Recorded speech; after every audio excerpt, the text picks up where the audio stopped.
4-5 ವರ್ಷ ಅಂದ್ರೆ ನಿಮ್ಮ ಅಂದಾಜು ಅದೇ 2004-5 ತನಕ ಗೊತ್ತಾಗಿರಲ್ಲ ಮೂಡಾಗೆ ಅಂತ ಹೇಳಿ. ಮೂಡಾದವ್ರು ಗೊತ್ತಾಗಿದ್ರುವೆ ಏನಾಗೈತೆ ಅಂತ ತಪ್ಪು ಮಾಡಿದವನು ಅವನೇ ಮುಂದೆ ಪ್ರಾಧಿಕಾರದಲ್ಲಿ ಇಂಜಿನಿಯರ್ ಯಾರೋ ಇದ್ದಂತವ್ರು ಅಲ್ಲಿ ಹೋಗಿ ಕೆಲಸ ಮಾಡಿಸುವಂತವ್ರು ಸೂಪರ್ವೈಸ್ ಮಾಡುವಂತವ್ರು ಗೊತ್ತಾದ್ರು ತತ್ಕ್ಷಣಕ್ಕೆ ಹೋದ್ರೆ ಇದೆಲ್ಲ ಯಾಕೆ ಮಾಡಿದ್ರೆ ನನ್ನ ತಲೆ ಮೇಲೆ ಬರುತ್ತೆ ಅಂತ ಪ್ರೊಬಬಲಿ ಅದನ್ನ ಗೌಪ್ಯವಾಗಿ ಇಟ್ಟು ಮುಂದೆ ತಳ್ಳಿದ್ದಾರೆ. ಯಾವ ಪ್ರಕರಣ ಬರ್ತೋ ಬರಲಿ ಕಳ್ಳಾಟ ಆಡ್ಬೋದಾ? ಯಾರೋ ಒಬ್ಬ ಕಳ್ಳಾಟ ಆಡಿದ್ರೆ ಮಿಕ್ಕ ಅಲ್ಲಿ ಯಾರು ಆಯಕಟ್ಟಿನ ಜಾಗದಲ್ಲಿ ಇದ್ದವ್ರು ಯಾರು ಇದಕ್ಕೆ ರೆಸ್ಪಾನ್ಸಿಬಲ್ ಇಲ್ವಾ? ಯಾರು ಅದನ್ನ ಮಾನಿಟರ್ ಮಾಡೋರು ಇಲ್ವಾ? ಖಂಡಿತ ಇದೆ. ಅವತ್ತು ಅದನ್ನ ಕ್ರಮ ತಗೊಂಡಿದ್ರೆ ಅಲ್ಲಿ ಯಾರ್ಯಾರು ಅದಕ್ಕೆ ಜವಾಬ್ದಾರಿ ಹೊತ್ತರು ಅವ್ರನ್ನೆಲ್ಲರ ಮೇಲೆ ಕ್ರಮ ತಗೊಂಡಿದ್ರೆ ಸರಿನೂ ಆದ್ರೆ ಒಂದಷ್ಟು ಕ್ರಮನಾರು ಆಗೋದು. ಇನ್ ಮುಂದೆ ಈ ರೀತಿ ಸೀರಿಯಸ್ನೆಸ್ ಇಲ್ಲದೆ ಮಾಡಬಾರ್ದು ಅನ್ನೋದಾರು ಎಚ್ಚರಿಕೆ ಬೇರೆಯವ್ರಿಗೆ ಆಗೋದು. ಆಯ್ತು, ಅಲ್ಲಿಗೆ ಒಂದು ತಪ್ಪು ಮೂಡಾದ ಕಡೆಯಿಂದ ಆಯ್ತು. ಕೈ ಬಿಟ್ಟಿದ್ದ ಜಾಗದಲ್ಲೂ ಕೂಡ ಕಣ್ತಪ್ಪಿನಿಂದ ಲೇಔಟ್ ಡೆವಲಪ್ ಮಾಡ್ಬಿಟ್ರು. ಆದ್ರೆ ಮೂಲ ಮಾಲೀಕರ ಹತ್ರನೇ ಇತ್ತು ದೇವರಾಜು, ಅವರು ಅದನ್ನ ಮುಖ್ಯಮಂತ್ರಿಗಳ ಬಾಮ ಇದ್ದಂಗೆ ಮಾಡಿದ್ರು. ಒಂದನೇ ತಪ್ಪು ನೆನ್ಪಿಟ್ಕೊಳ್ಳಿ ವೀಕ್ಷಕರೇ. ಮತ್ತೊಂದು ಪ್ರಶ್ನೆ ಏನಂತಂದ್ರೆ ರಾಜೀವ್ ಸರ್, ಈಗ ಯಾರೋ ಒಬ್ಬ ವ್ಯಕ್ತಿ ತನ್ನ ಬಳಿ ಇರುವ ಭೂಮಿಯನ್ನ ಮತ್ತೊಬ್ಬರಿಗೆ ಮಾರ್ತಾರೆ ಅಂತ ಬಂದಾಗ ಈ ರಿಜಿಸ್ಟ್ರೇಷನ್ ಅಂತ ಮಾಡಿಸ್ತೀವಲ್ಲ, ಆಗ ರಿಜಿಸ್ಟ್ರೇಷನ್ ಮಾಡಿಕೊಡುವ ಅಧಿಕಾರಿಗಳ ಮುಖ್ಯ ಕರ್ತವ್ಯಗಳು ಏನಾಗಿರುತ್ತೆ? ಏನನ್ನೆಲ್ಲ ಮಾನಿಟರ್ ಮಾಡಬೇಕಾಗತ್ತೆ ಅವರು? ಏನಿಲ್ಲ, ಅವರು ದಾಖಲೆಗಳನ್ನ ಪರಿಶೀಲನೆ ಮಾಡ್ತಾರೆ. ದಾಖಲೆಗಳಲ್ಲಿ ಕೃಷಿ ಭೂಮಿ ಏನಿದೆ ಅಂತಿದೆ, ಅನ್ಯಕ್ರಾಂತ ಆದ್ರೆ ಅನ್ಯಕ್ರಾಂತ ಭೂಮಿ ಅಂತ ಇದ್ ಮಾಡ್ತಾರೆ. ಯಾವ್ದೋ ಲ್ಯಾಂಡ್ ಅಕ್ವಿಷನ್ ಏನಾದ್ರು ಆಗಿದ್ರೆ ಅಕ್ವೈರ್ ಅಂತ ಬಂದು ಎಂಟ್ರಿ ಕೊಟ್ಟಿದ್ರೆ ಅದ್ ಮಾಡಕ್ ಬರೋದಿಲ್ಲ ಅಂತ ಹೇಳ್ತಾರೆ. ಯಾವ್ದಾದ್ರು ಆಧಾರ ಭೋಗ್ಯಗಳಾಗಿದ್ರೆ ಆಧಾರ ಭೋಗ್ಯ ಆಗಿದೆ ಅಂತ ಗಮನಿಸ್ತಾರೆ. ಆ ರೀತಿ ಟೈಟಲ್ ಕ್ಲಾರಿಟಿ ಇದೆ ಅಂತಂದ್ರೆ ಕೊಳ್ಳುವ ವ್ಯಕ್ತಿ ಮತ್ತು ಕೊಡುವ ವ್ಯಕ್ತಿಗಳ ಸಮ್ಮತಿ ಇದೆ ಅವ್ರ ಕುಟುಂಬದವರು ಅಂತಂದ್ರೆ ರಿಜಿಸ್ಟರ್ ಮಾಡ್ತಾರೆ ಅಲ್ವಾ? ಬಟ್ ಈ ದೇವರಾಜು ಅವರಿಂದ ಮುಖ್ಯಮಂತ್ರಿಗಳ ಬಾಮೈದ ಭೂಮಿಯನ್ನ ಖರೀದಿ ಮಾಡೋ ಸಂದರ್ಭದಲ್ಲಿ ಆಲ್ರೆಡಿ ಲೇಔಟ್ ಆಗಿ ಹೋಗಿರುವ ಭೂಮಿ ಇದು ಇಲ್ಲಿ ವ್ಯಾಪಾರ ಆಗ್ತಾ ಇದೆ ಅಂತ ಹೇಳಿ ಅಧಿಕಾರಿಗಳ ಗಮನಕ್ಕೆ ಬರ್ದಲೇ ಇರೋ ರೀತಿಯಲ್ಲಿ ಹೆಂಗ್ ವ್ಯಾಪಾರ ಆಗೋಯ್ತು? ಸಬ್ ರಿಜಿಸ್ಟರ್ ಮಾಡೋರು ಯಾವುದೇ ಭೂಮಿಗಳನ್ನ ಇನ್ಸ್ಪೆಕ್ಟ್ ಮಾಡುವಂತ ಪದ್ಧತಿ ಯಾವ ರಾಜ್ಯದಲ್ಲೂ ಯಾವ ಕಾನೂನಲ್ಲೂ ಇಲ್ಲ. ಅಂದ್ರೆ ನಾನು ಯಾವ್ದೋ ಒಂದು ಡಾಕ್ಯುಮೆಂಟ್ ತಗೊಂಡು ಹೋಗಿ ಇದು ನನ್ನ ಭೂಮಿ ಸರ್, ಇನ್ನೊಬ್ರು ಯಾರೋ XYZ ರಾಜೀವ್ ಸರ್ ಬಂದಿದ್ದಾರೆ ನನ್ನ ಭೂಮಿ ಖರೀದಿ ಮಾಡಕ್ಕೆ, ನೋಡಿ ಇದು ನನ್ನ ಡಾಕ್ಯುಮೆಂಟ್, ಅವ್ರು ಖರೀದಿ ಮಾಡ್ತಿದ್ದಾರೆ ಅಂದ್ರೆ ಸೈನ್ ಕಳಿಸ್ಬಿಡ್ತಾರೆ. ಅಲ್ಲಲ್ಲ, ಇದು buyer and seller be aware of the things ಅನ್ನೋದು ಕಾನೂನು ಇರ್ತಕ್ಕಂಥದ್ದೇ ಹೊರತು ಸಬ್ ರಿಜಿಸ್ಟರ್ 464ಕ್ಕೆ ಯಾರು ಓನರ್ ಯಾರು ಬೈಯರ್ ಅಂತ ನೋಡೋದಕ್ಕೆ ಅವ್ರ ID ಪ್ರೂಫ್ ಗಳು ನಂಬರ್ ಹಾಕ್ತಾರೆ. ತಪ್ಪಾದ್ರೆ ಸಿವಿಲ್ ಕೋರ್ಟ್ ಲೋ ಇನ್ನೊಂದು ಕೋರ್ಟ್ ಲೋ ಅವ್ರು ಪರಿಹಾರ ಮಾಡ್ಕೊತಾರೆ. ಸಬ್ ರಿಜಿಸ್ಟರ್ ಇಲ್ಲ, ಅವ್ರಿಗಿರೋ ಡಾಕ್ಯುಮೆಂಟ್ ಸರಿ ಇದೆ ಅಂತ ಅನ್ಸ್ದಾಗ ನೋಂದಣಿ ಮಾಡಿರ್ತಾರೆ ಅವರು. ಆಯ್ತು, ಅಲ್ಲಿ ಈ ತಪ್ಪನ್ನ ಮಾಫಿ ಮಾಡ್ಬಿಡೋಣ. 2005ಕ್ಕೆ ಬರೋಣ. 2005ರಲ್ಲಿ ಮುಖ್ಯಮಂತ್ರಿಗಳ ಬಾಮೈದ್ನ ಹೋಗಿ ನನ್ನ ಹತ್ರ ಕೃಷಿ ಭೂಮಿ ಇದೆ ಸ್ವಾಮಿಗಳೇ, ಇದನ್ನ ನೀವು ಕನ್ವರ್ಟ್ ಮಾಡ್ಕೊಡಿ ಅಂತ ಹೇಳಿ ಅಪ್ಲಿಕೇಶನ್ ಹಾಕಿದಾಗ ಅಲ್ಲಿ ಕೃಷಿ ಭೂಮಿ ಇದೆಯೋ ಅಥವಾ ಬೇರೆ ಏನಾದರೂ ಲೇಔಟ್ ಅಭಿವೃದ್ಧಿ ಆಗಿದೆಯೋ ಇದನ್ನ ಮಾನಿಟರ್ ಮಾಡಬೇಕಾಗಿದ್ದು ಯಾರ ಜವಾಬ್ದಾರಿ? ರೆವಿನ್ಯೂ ಅಥಾರಿಟೀಸ್ಗಳು ಒಂದು ಗ್ರೌಂಡ್ ರಿಪೋರ್ಟ್ ವರದಿ ಕೊಡುವಂತದ್ದು ಇದೆ ಪ್ರಕ್ರಿಯೆ. ಆದ್ರೆ ಡಾಕ್ಯುಮೆಂಟ್ ಅಲ್ಲಿ ಇದು ಕೃಷಿ ಭೂಮಿ ಯಾಕೆ ಅಂತಂದ್ರೆ ಮೂಡ ಅಕ್ವಿಷನ್ ಕೈ ಬಿಟ್ಟಿತ್ತು. ಮೂಡ ಅಕ್ವಿಷನ್ ಕೈ ಬಿಟ್ಟ ಮೇಲೆ ಇವ್ರು ಹಂಚ್ಕೊಂಡಿರ್ಬೋದು, ಅಲ್ಲಿ ಫಿಸಿಕಲ್ ಡೆವಲಪ್ಮೆಂಟ್ ಬಂದಿರಬಹುದು. ಆದ್ರೆ ನೇಚರ್ ಆಫ್ ಡಾಕ್ಯುಮೆಂಟ್ ಅಲ್ಲಿ RTC ಒಳಗೆ ಅದು ಕೃಷಿ ಭೂಮಿಯಾಗಿ ಉಳ್ಕೊಂಡಿದೆ. ಯಾಕಂದ್ರೆ ಅನ್ಯಕ್ರಾಂತ ಆಗಿರಲ್ಲ. ಅನ್ಯಕ್ರಾಂತ ಪ್ರೊಸೀಜರ್ 2005 ಆಗೋದು.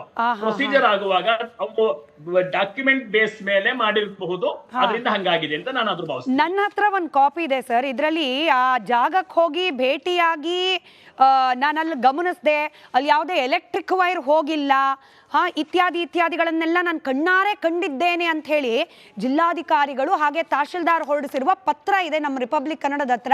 ಅಂದ್ರೆ ಅವರಲ್ಲಿ ಹೋಗೇ ಇಲ್ಲ, ಹೋದ್ರೂ ಕೂಡ ಸುಳ್ಳು ಹೇಳಿದ್ದಾರೆ ಜಿಲ್ಲಾಧಿಕಾರಿಗಳು ತಹಶೀಲ್ದಾರ್. ಹೌದು ಇಲ್ಲ ಇಲ್ಲಿ ಏನಾಗಿದೆ ಅಂದ್ರೆ ಆ ಪ್ಲಾನ್ ಅನ್ನ ಮಾಡಿದ ನಂತರ ಅವರಿಗೆ ಲೇಟರ್ ಸ್ಟೇಜ್ ಅಲ್ಲಿ ಸ್ವಲ್ಪ ಡೆವಲಪ್ಮೆಂಟ್ ಮಾಡೋ ಹಂತದಲ್ಲಿ ಪ್ರಾಧಿಕಾರದವರಿಗೆ ಪ್ರೊಬಬಲಿ ಇದು ಡಿನೋಟಿಫೈ ಆಗಿದೆ ಅಂತ ಗೊತ್ತಿದೆ. ಒಂದು major portion of the land ಅನ್ನ ಅವ್ರು ಹಾಗೆ ಬಿಟ್ಟಿದ್ದಾರೆ. ಅಲ್ಲಿ ಪಾರ್ಕ್ ಮತ್ ಬಿಟ್ಟು ಒಂದಷ್ಟು ಖಾಲಿ ಪ್ರದೇಶನೂ ಬಿಟ್ಟಿದ್ದಾರೆ. ಆ ಖಾಲಿ ಪ್ರದೇಶವನ್ನ ನೋಡಿ ಕೊಟ್ಟಿರ್ಬೋದು ಏನೋ ನನಗೆ. ಹಂಗ್ ಮಾಡ್ಲಿಕ್ಕೆ ಸಾಧ್ಯನಾ? ಈಗ ಹೋಗಿರೋದು 3.6 ಎಕರೆ ಭೂಮಿ ಬಗ್ಗೆ, ಅದನ್ನ ಕನ್ವರ್ಷನ್ ಮಾಡೋ ಬಗ್ಗೆ ಇಲ್ಲ. ನಾನು ಅದ್ರಲ್ಲಿ ಕಾಲ್ ಗುಂಟೆ ಮಾತ್ರ ನೋಡ್ಕೊಂಡ್ ಬರ್ತೀನಿ, ಮಿಕ್ಕಿದ್ದೆಲ್ಲ ನೋಡೋಲ್ಲ. ನಾನು ಕಾಲ್ ಗುಂಟೆ ನೋಡ್ಬಿಟ್ಟು ನಾವು ಗಮನಿಸಬೇಕಾದಂತ ಅಂಶ ಏನಂತಂದ್ರೆ ಅಲ್ಲಿ ವರದಿ ಗ್ರೌಂಡ್ ಅಲ್ಲಿ ಹೋಗಿ ಸ್ಪಾಟ್ ಹೋಗಿ ವರದಿ ಕೊಡುವಂತವ್ರು VA ಮತ್ತು ರೆವಿನ್ಯೂ ಇನ್ಸ್ಪೆಕ್ಟರ್ ಮ್ಯಾಕ್ಸಿಮಮ್ ಅಂದ್ರೆ ತಹಸೀಲ್ದಾರ್ ಇರ್ತಾರೆ ಹೊರತು DC ಅವ್ರು ಯಾರು ಸ್ಥಳ, ಯಾಕೆಂದ್ರೆ ನೂರಾರು ಪ್ರಕರಣಗಳು ದೈನಂದಿಕವಾಗಿ ಅಲಿನೇಷನ್ ಬರ್ತವೆ. ಹಾಗಾಗಿ ತಹಸೀಲ್ದಾರ್ ತಪ್ಪು ಮಾಡಿದ್ದಾರೆ. ಅಲ್ಲ, ನನಗೆ ಅವತ್ತೇನಿತ್ತು ನನಗೆ ಗೊತ್ತಿಲ್ಲ, ನಾನು ಅದ್ರ ಬಗ್ಗೆ ನಾನು ಸ್ಪಷ್ಟ ಮಾಡಕ್ಕಾಗಲ್ಲ.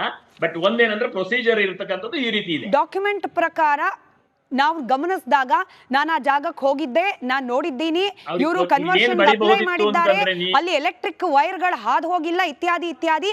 ಇದು ಪರಿವರ್ತನೆಗೆ ಯೋಗ್ಯವಾದ ಭೂಮಿ ಅಂತ ಹೇಳಿ ಸೀಲು ಸಹಿ ಹಾಕಿರುವ ತಹಶೀಲ್ದಾರ್ ತಪ್ಪು ಮಾಡಿದ್ದಾರೆ ಇಲ್ಲ? S R no? ರೂಲ್ಸ್ ಪ್ರಕಾರ ಇದೊಂದು ಪ್ರಕರಣ ಅಲ್ಲ. ನಾನೇನ್ ಹೇಳ್ತಿದ್ರಿಂದ by nature of the document ಅದು ಕೃಷಿ ದಾಖಲೆ ಇದ್ದಿದ್ರಿಂದ ಕನ್ವರ್ಷನ್ಗೆ ಬಂದಿರೋದ್ರಿಂದ ಇಲ್ಲಿ ಅನಧಿಕೃತವಾಗೋ ಎಲ್ಲ ಓವರ್ ಎನ್ಕ್ರೋಚ್ಮೆಂಟ್ ಲೋ ಪ್ರಾಧಿಕಾರದವರು ಇಲ್ಲಿ ಬರ್ದಿದ್ದಾರೆ, ಮಾಲೀಕರದ್ದು ಸ್ಟೇಟಸ್ ಆಫ್ ಲ್ಯಾಂಡ್ ಕೃಷಿ ಇರೋದ್ರಿಂದ ಅದು ವಸತಿಯೇತರಕ್ಕೆ ಕೇಳಿರೋದ್ರಿಂದ ಅದಕ್ಕೆ ಕೊಡಬೇಕು ಅಂತ ರೆಕಮೆಂಡ್ ಮಾಡ್ಬೇಕಿತ್ತು. ಮೇಲ್ಗಡೆ ಡಿ ಸಿ ಅವರು ಏನ್ ಬೇಕೋ ಮಾಡೋರು ಇದ್ರು, ಅವರು ತೀರ್ಮಾನ ಮಾಡೋರು ಇದ್ರು. ಅದು ಆ ರೀತಿ ಯಾವ ರೀತಿ ಮಾಡಿದೆ ಅಂತ ನನ್ಗೆ ಗೊತ್ತಿಲ್ಲದ ವಿಚಾರ ಆಗಿದೆ. ತಪ್ಪಾಗಿದೆ, ರೂಲ್ಸ್ ನ ಫಾಲೋ ಮಾಡಿಲ್ಲ. ರೂಲ್ಸ್ ಗೆ ಹೋಗಿದ್ದಾರೆ, ಅದು ಕನ್ಕ್ಲೂಷನ್ ಅನ್ನ ರಿಪೋರ್ಟ್ ಬರೆಯುವಂತ ಗ್ರೌಂಡ್ ಅಲ್ಲಿ ನೀವ್ ಹೇಳೋದ್ ರೀತಿ ಆಗಿದ್ರೆ ಅಲ್ಲಿ ಇದು ಭೂಮಿ ಮಾಲೀಕತ್ವ ಇವರು ಲ್ಯಾಂಡ್ ಲಾರ್ಡ್ ಭೂಮಿ ಮಾಲೀಕರ ಹತ್ರನೇ ಇದ್ರು ಕೂಡ ಪ್ರಾಧಿಕಾರ ಅವರು ಎನ್ಕ್ರೋಚ್ ಆಗಿ ಇದ್ರಲ್ಲಿ ಲೇಔಟ್ ಮಾಡಿದ್ದಾರೆ ಅನ್ನುವಂತ ವಾಸ್ತವಾಂಶ ಬರೆದು ಅದು ಕೃಷಿ ನೇಚರ್ಲಿ RTC ಎಲ್ಲ ಇರೋದ್ರಿಂದ ಅನ್ಯಕ್ರಾಂತಕ್ಕೆ ಅಪ್ಲಿಕೇಶನ್ ಆಗಿರೋದ್ರಿಂದ ಅದಕ್ಕೆ ಸೂಕ್ತ ನಿರ್ಣಯ ತಗೊಳ್ಳೋದಂತ DC ಗೆ ರೆಕಮೆಂಡ್ ಮಾಡಬಹುದಿತ್ತು. ತಪ್ಪಾಗಿದೆ, ನೀವು ಅದನ್ನ ಡೈರೆಕ್ಟ್ ಆಗಿ ಹೇಳ್ತಿಲ್ಲ. ಎನಿವೆ ತಪ್ಪಿನ ಸಂಖ್ಯೆ 2 ನಾವು ಅದನ್ನ ಆಚೆ ಹಾಕಿದೀವಿ. ನಮ್ಮ ಹತ್ರ ದಾಖಲೆ ಇದೆ, ತಹಶೀಲ್ದಾರ್ ಸೀಲು ಸಹಿ ಹಾಕಿರೋದಿದೆ, ನಾನು ಅಲ್ಲೇ ಹೋಗಿದ್ದೀನಿ ಅಂತ ಹೇಳಿರೋದಿದೆ. Rajiv sir, I can agree. ನಿಮಗೆ ಅದನ್ನ ಓಪನ್ ಆಗಿ ಹೇಳಲಿಕ್ಕೆ ಕಷ್ಟ ಆಗುತ್ತೇನೋ, ಬಟ್ ವೀಕ್ಷಕರಿಗೆ ಇಲ್ಲ ನಾನೇನ್ ಹೇಳ್ತಿರೋದಂದ್ರೆ ಯಾವುದೇ ರೆವಿನ್ಯೂ ಅಧಿಕಾರಿ ನಂದು ಲ್ಯಾಂಡ್ ಸ್ಟೇಟಸ್ ರೆವಿನ್ಯೂ ಇದ್ದು ಕೃಷಿಲಿದ್ದಾಗ ನಾನು ಅನ್ಯಕರ ಅಂತ ಕೇಳಿದ್ದಾಗ ಡಿನೇ ಮಾಡೋಕೆ ಕಾರಣಗಳು ಬೇಕು ಅವ್ರಿಗೆ. ಇಲ್ಲ ಇವ್ರು ಯಾರೋ ಮನೆ ಕಟ್ಕೊಂಡ್ಬಿಟ್ಟಿದ್ದಾರೆ, ಬೇರೆಯವ್ರ ಮನೆ ಕಟ್ಕೊಂಡಿರೋ ಕಾರಣಕ್ಕೆ ನಿಮ್ ಕೃಷಿ ಭೂಮಿನ ಅನ್ಯಕರ ಅಂತ ಮಾಡಲ್ಲ ಅಂತ ಹೇಳಕ್ ಬರೋದಿಲ್ಲ ಅವರು. ಮೂಡಾದವ್ರು ಡಿನೋಟಿಫೈ ಮಾಡಿದ್ರು ಕೂಡ ಲೇಔಟ್ ಮಾಡ್ಬಿಟ್ಟಿದ್ದಾರೆ ಸರ್, ಇಲ್ಲೇನೋ ತಪ್ಪಾಗಿದೆ, ಇದನ್ನ ಹೇಳಕ್ಕೂ ಇಲ್ವಾ ಸರ್? ಇದನ್ನು ಹೇಳಂಗಿಲ್ವಾ? ಇಲ್ಲ ನಾ ಹೇಳ್ದಲ್ಲ, ಅವ್ರ ಅಕಸ್ಮಾತ್ ಹೇಳ್ದೇವ್ರು ಕೋರ್ಟ್ ಹೇಳುದು ಏನಂತ ಡೈರೆಕ್ಷನ್ ಕೊಟ್ಟು Rajiv sir, you can't escape like this. ಅವ್ರು ಹೇಳ್ದೆ ಹೋದ್ರು ಕೋರ್ಟ್ ಯಾಕೆ? ಅವ್ರು ಹೇಳ್ಬೇಕು ಅಂದ್ರೆ ತಹಶೀಲ್ದಾರ್ ಅಲ್ಲಿಗೆ ಹೋಗಿ ಇನ್ಸ್ಪೆಕ್ಟ್ ಮಾಡಿ ಅನ್ನೋದು ರೂಲ್ಸ್ ಅಲ್ವಾ? ತಹಶೀಲ್ದಾರ್ ಅವರು ಅಥವಾ ಸಂಬಂಧಪಟ್ಟ ಅಧಿಕಾರಿಗಳು ಗ್ರೌಂಡ್ ಹೋಗಿ ಇನ್ಸ್ಪೆಕ್ಟ್ ಮಾಡ್ಬೇಕು ಅನ್ನೋದು ರೂಲ್ಸ್ ಅಲ್ವಾ? ಕೋರ್ಟ್ ಆಮೇಲೆ ನೀವು ಯಾವ್ದೋ ನಿಮ್ ಖಾಸಗಿ ಜಮೀನ್ ಮೇಲೆ ಲೇಔಟ್ ಮಾಡ್ಬೇಕಾದ್ರೆ ಏನೇನ್ ಮಾಡ್ತೀರಿ? ಅಲಿನೇಷನ್ ಮಾಡ್ತೀರಿ, ಪ್ಲಾನ್ ಅಪ್ರೂವಲ್ ಮಾಡ್ತೀರಿ, ವರ್ಕ್ ಆರ್ಡರ್ ತಗೋತೀರಿ, ವಿವಿಧ ಇಲಾಖೆಗಳಿಂದ ಪರ್ಮಿಷನ್ ತಗೋತೀರಿ. ಮೂಡಾದವರು ಡಿನೋಟಿಫೈಡ್ ಲ್ಯಾಂಡ್ ಮೇಲೆ ಮಾಡಿದಾರಲ್ವಾ? ಅದಕ್ಕೆ ಆ ಕಾನೂನು ಉಲ್ಲಂಘನೆ ತಾನೇ ಅದು. ಉಲ್ಲಂಘನೆ ಮೇಲೆ ಉಲ್ಲಂಘನೆ ಸರ್, ಅದು ಉಲ್ಲಂಘನೆ ಮೇಲೆ ಉಲ್ಲಂಘನೆ. ಎನಿವೆ ಮತ್ತೆ ವಾಪಸ್ ಬರೋಣ ಸನ್ನಿವೇಶದಲ್ಲಿ ಇದನ್ನ ಅದು ಮುಖ್ಯಮಂತ್ರಿಗಳು ಇವತ್ತಿದ್ದಾರೆ, ಅವ್ರ ಮನೆಯವ್ರದ್ದು ಕಾರಣಕ್ಕಾಗಿ ಈ ಪ್ರಕರಣಗಳನ್ನ ಇಷ್ಟು ಎಕ್ಸಾಜರೇಟ್ ನಾನು ಇನ್ನೂ ಅಲ್ಲಿಗೆ ಬಂದೇ ಇಲ್ಲ. I am speaking on the grounds of documents I have. RTI ನಿಂದ ಪಡೆದುಕೊಂಡಿರುವ ಡಾಕ್ಯುಮೆಂಟ್ಸ್ ಮೇಲೆ ಮಾತಾಡ್ತಿದ್ದೀನಿ.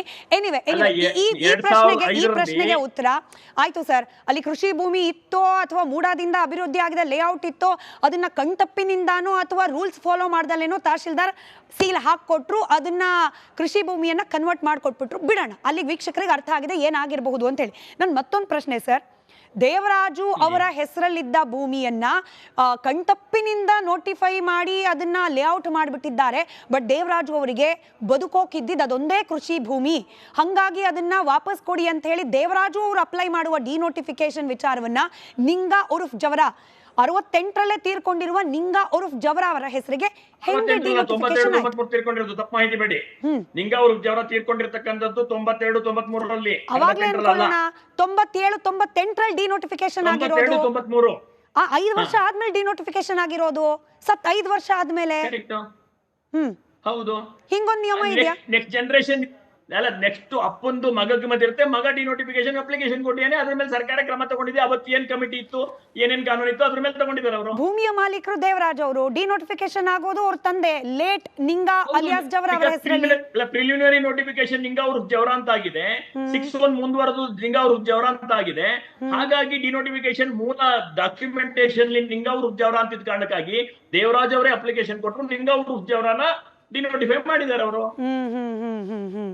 ಸೊ ಹಿಂಗೂ ಒಂದು ಆಪ್ಷನ್ ಇದೆ ಮೂಡಾದಲ್ಲಿ. ಅಂದ್ರೆ ನಿಂಗಾ ಉರ್ಫ್ ಜವರ ಇಟ್ಕೊಂಡು ಅಲ್ಲ, 4-1 ನಿಂಗಾ ಉರ್ಫ್ ಜವರ ಅಂತ ಗವರ್ಮೆಂಟ್ ಡಾಕ್ಯುಮೆಂಟ್ ಇಟ್ಕೊಂಡು 6-1 ಇಟ್ಕೊಂಡು ಡಿನೋಟಿಫಿಕೇಶನ್ ಮಾಡುವಾಗ ಪುನಃ ರೆವಿನ್ಯೂ ಡಾಕ್ಯುಮೆಂಟ್ ಅನ್ನ ರೆಕಾರ್ಡ್ ಮಾಡಿ ಮಾಡ್ಬೇಕಿತ್ತು ಅನ್ನೋದು ನೀವ್ ಹೇಳ್ಬೋದೇ ಹೊರತು, ಅದೇ ಕುಟುಂಬಕ್ಕೆ ಸೇರಿದಂತ ಅವರ ಮಕ್ಕಳೇ ಕೇಳಿರೋದ್ರಿಂದ ಅದನ್ನ ತಗೊಳ್ಳುವಾಗ 4161 ಬೇಸ್ಲಿ ಏನ್ ಡಾಕ್ಯುಮೆಂಟ್ ಇರ್ತೋ ಡಿನೋಟಿಫಿಕೇಶನ್ ಸರ್ವೆ ನಂಬರ್ ಮೇಲೆ ಆಗೋದೇ ಹೊರತು ವ್ಯಕ್ತಿಗಲ್ಲ. ಆ ಸರ್ವೆ ನಂಬರ್ ಡಿನೋಟಿಫೈ ಆಗಿರ್ತಕ್ಕಂಥದ್ದು ಎಕ್ಸ್ಟೆಂಟ್ ಟು ಸರ್ವೆ ನಂಬರ್ ಆಗಿದೆಯೇ ಹೊರತು ಅದ್ರ ಮಧ್ಯದಲ್ಲಿ ಇನ್ನೂ 15 ಜನ ಓನರ್ ಇದೆಯಾ ಇಲ್ವಾ ಅನ್ನೋ ಸೆಕೆಂಡ್ ಪಾರ್ಟ್ ಅದು. ಸೊ ಡಿನೋಟಿಫಿಕೇಶನ್ ಆದ ಕ್ರಮದಲ್ಲಂತೂ ಏನು ತಪ್ಪಿಲ್ಲ, ಅಲ್ಲೇನು ತಪ್ಪಾಗಿಲ್ಲ ಅಂತ ಹೇಳಿ ನಿಮ್ ಕ್ಲಾರಿಫಿಕೇಶನ್. ಇದು ಸರ್ವೆ ನಂಬರ್ ಡಿನೋಟಿಫೈ ಆಗಿರೋದು, ಎಕ್ಸ್ಟೆಂಟ್ ಡಿನೋಟಿಫೈ ಆಗಿರೋದು. ಸರಿ, ಆಯ್ತು ಆಯ್ತು. ಈಗ ಮುಖ್ಯಮಂತ್ರಿಗಳ ಬಾಮೈದನ್ನ ಖರೀದಿ ಮಾಡ್ತಾರೆ, ಅದನ್ನ ಯಾರ್ದೋ ಕಣ್ತಪ್ಪಿನಿಂದ ಕೃಷಿ ಭೂಮಿ ಅಲ್ಲಿ ಆಲ್ರೆಡಿ ಲೇಔಟ್ ಇರೋದನ್ನ ಕೃಷಿ ಭೂಮಿ ಅಂತ ಹೇಳಿ ಅದನ್ನ ಮತ್ತೆ ಕನ್ವರ್ಷನ್ಗೆ ಹಾಕ್ಸ್ಕೊಂತಾರೆ, ಎಲ್ಲ ಆಯ್ತು. ಪಾರ್ವತಿ ಅವ್ರಿಗೆ 2010ರಲ್ಲಿ ದಾನ ಕೂಡ ಮಾಡ್ತಾರೆ. ಆ ದಾನ ಪತ್ರ ಇವೆಲ್ಲ ಎಕ್ಸ್ಚೇಂಜ್ ಆಗೋ ಸಂದರ್ಭದಲ್ಲೂ ಕೂಡ ಯಾರಾದ್ರೂ ಸಂಬಂಧಪಟ್ಟ ಅಧಿಕಾರಿಗಳು ಹೋಗಿ ಯಾವ ಭೂಮಿ ದಾನ ಆಗ್ತಾ ಇರೋದು, ಅಲ್ಲಿ ಕೃಷಿ ಭೂಮಿ ಇದೆಯೋ, ಕಣ್ತಪ್ಪಿನಿಂದ ಮೂಡ ಮಾಡಿರೋ ಲೇಔಟ್ ಇದೆಯೋ, ಇದನ್ನ ನೋಡಬೇಕು, ಅದನ್ನ ಇನ್ಸ್ಪೆಕ್ಟ್ ಮಾಡಬೇಕು ಅನ್ನೋದೇನಾದ್ರೂ ರೂಲ್ಸ್ ಇದೆಯಾ? ಅದು ಇಲ್ವಾ ಸರ್? ನನ್ನ ಸಬ್ ರಿಜಿಸ್ಟರ್ ಆಫೀಸು ಯಾವುದೇ ರೆವಿನ್ಯೂ ಡಾಕ್ಯುಮೆಂಟ್ ಅನ್ನ ನಾವೇನ್ ಪ್ರೊಡ್ಯೂಸ್ ಮಾಡ್ತೀವೋ ಅದ್ರ ಮೇಲೆ ನೋಂದಣಿ ಮಾಡೋದ್ ಬಿಟ್ರೆ ಅವ್ರು ಹೋಗಿ ಪ್ರತಿ ಭೂಮಿಯನ್ನ ಇನ್ಸ್ಪೆಕ್ಟ್ ಮಾಡ್ಕೊಂಡ್ಬಂದು ಅದು ಯಾವ ನೇಚರ್ ಇದೆ, ಅಲ್ಲಿ ಏನಾಗಿದೆ, ಅಲ್ಲಿ ಏನ್ ಡೆವಲಪ್ ಆಗಿಲ್ಲ ಅನ್ನೋದ್ರ ಮೇಲೆ ಮಾಡುವಂತ ಕ್ರಮ ಇಲ್ಲ. ಸಾಮಾನ್ಯ ಜನರ ವಿಚಾರದಲ್ಲೂ ಹಿಂಗೆ ಆಗುತ್ತೆ. RTC ಒಳಗೆ ಯಾರಿದ್ದಾರೆ, ಸಾಮಾನ್ಯ ಜನರ ವಿಚಾರದಲ್ಲೂ ಹಿಂಗೆ ಆಗುತ್ತೆ ಅಥವಾ ಮುಖ್ಯಮಂತ್ರಿಗಳ ಪತ್ನಿ ಈಸಿ ಆಗಾಯ್ತಾ? ದಿನನಿತ್ಯ ನೂರಾರು ನೋಂದಣಿಗಳಾಗ್ತವೆ, ಎಲ್ಲ ನೋಂದಣಿಗಳು ಇದೇ ಕ್ರಮದಲ್ಲಾಗೋದು, ಬೇರೆ ಇನ್ಯಾವ ಕ್ರಮನೂ ಇಲ್ಲ.